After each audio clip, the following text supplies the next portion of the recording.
আসসালামু আলাইকুম ওরহমতুল্লাহি বারকাতুহু। আমি ফেসবুকে দেখতাছি কিছুমান মানুষে ভিডিও বানায় কান্দা কান্দা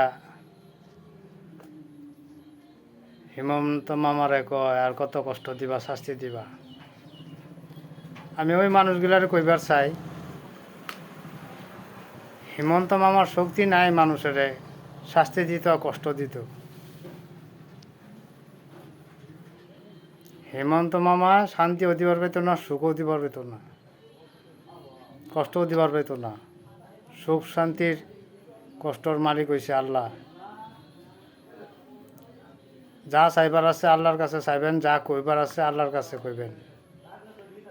যারা যারা নাকি হিমন্ত মামারা কইতাছে আর কত কষ্ট দিবা, হে মানুষগুলা যাতে তওবা করে আর 5 ওয়াক্ত নামাজ পড়ে, আল্লাহরে চিনে। যখন আল্লাহরে চিনবেন তখন আল্লাহ সবেরই চিনব। খোদা হাফিজ।